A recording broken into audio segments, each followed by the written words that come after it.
That doesn't mean that I don't love you and that you don't love me. And that doesn't mean that I'm following my dreams and being with other people. That can just means that we just doing our own thing for right now. And if it's in God's will, then we're going to be together.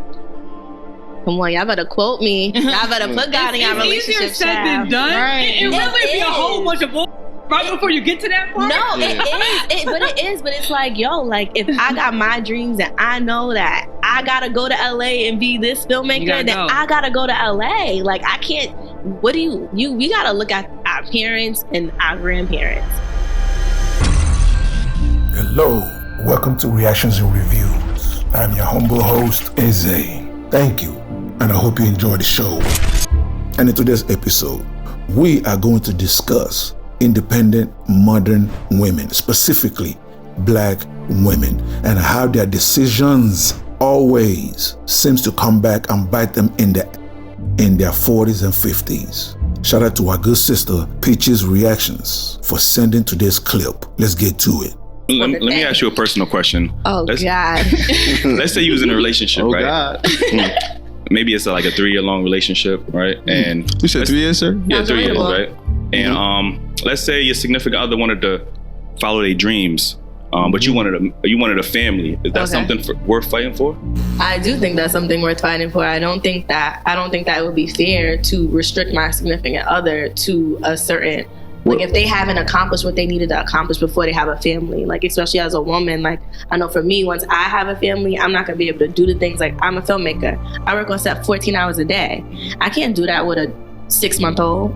Like, so you don't feel like you can accomplish your dreams while still being in a relationship, or do you feel like you have to relinquish your relationship because you need to now automatically chase your dream? Well, it depends, because if it's a situation where like my significant other does not want to relocate, if my significant other doesn't want to like do certain things with me, then it's like, yeah, I'm gonna have to we may have to put this on pause for a minute. If like say my significant other's in Atlanta, but I need to go to California, and he don't want to go to California with me, but it's like, dang, like I'm about to be able to be a freaking showrunner on a HBO Max show. It's like, I gotta go.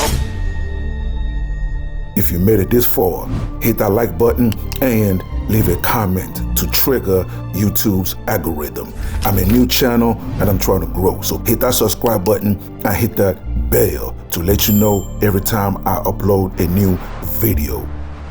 First thing is first, she just contradicted herself. In one hand, she's saying once she gets married, a lot of things that she was doing, she wouldn't do. But in the second hand, she's saying with her career, she's gonna choose her career over her man. You understand what I'm saying? To me, that's a contradiction. Ladies, this is exactly why successful men, do not date professional women.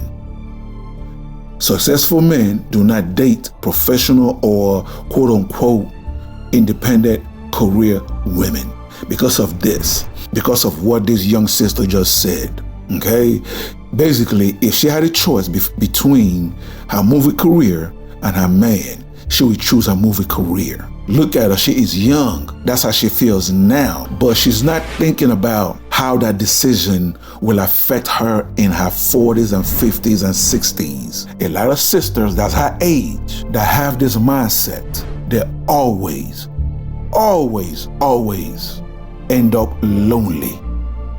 Okay, and what do I mean? Well, why don't we break it down and look at examples of independent Black women that when they hit their 40s and 50s, we see how life is treating them right now. Let's start with Lolo Jones. Let's start with her.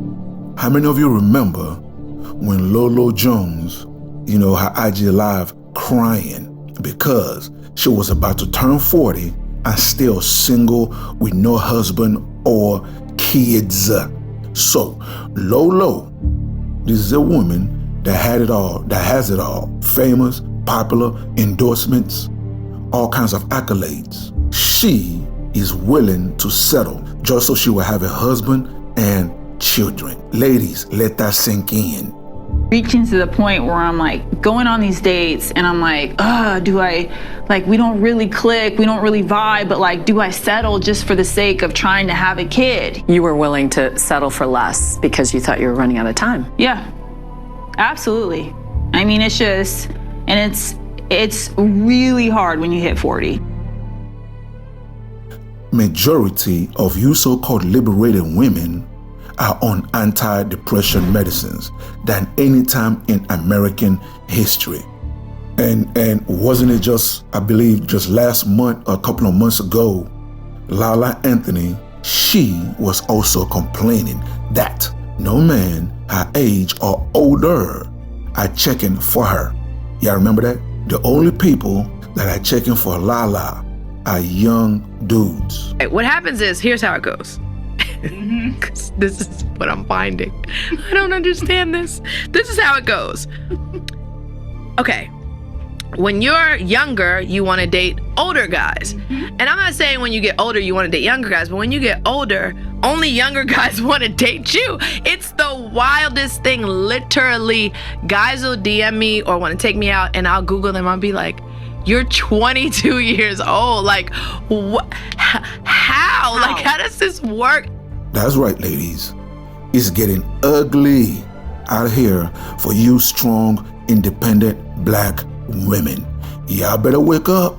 What about Vivica A. Fox? How can we do this piece without including her unhappy, bitter, lonely, miserable self? Vivica used to be the it woman in the 90s. Y'all remember that? But look at her now. All she does is bash black men on BET talk show. That's all she does now. And do y'all remember?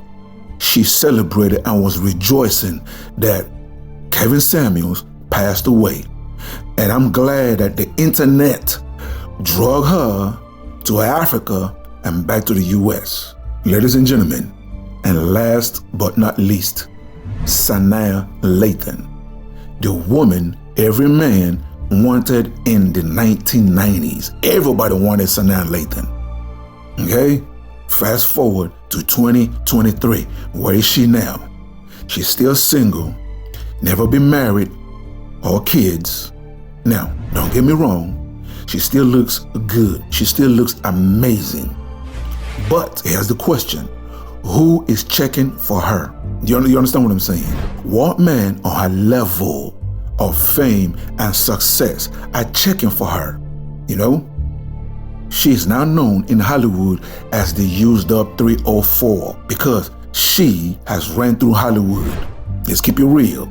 Those that's been following Sanaa Lathan knows she has ran through black men in Hollywood to the point no man on her level wants to touch her with a 10-foot pole. So ladies, what am I saying? You all need to wake up because it's not looking good out here for all the strong, independent black women.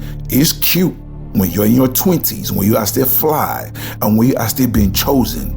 But that wall is undefeated, ladies. That wall is undefeated. True, but I think once you put yourself in a relationship, now it's on both people to come to a compromise. You can't be selfishly like, well, I want to pursue something, and if you're not here, you're not. Like, that's, to me, it's selfish. Ultimatums. Compromise, like, you know what I mean? Yeah, you go chase your dreams just like somebody else. Like, we got dreams. Like, am I going to automatically be like, yo, I can't do this relationship now? Or am I going to be like, you know what, I want this to work. I understand that I'm doing my dream or whatever the case is. I want you to be here for the ride, right? With us so we can build together. But if you feel like, well, I just want to take this ride by myself, and if I come out of this, then we can maybe get together. Like, that's not compromise. Anyway, guys, what do y'all think? Do you agree or do you disagree? Either way, leave your comment below so we can start this conversation.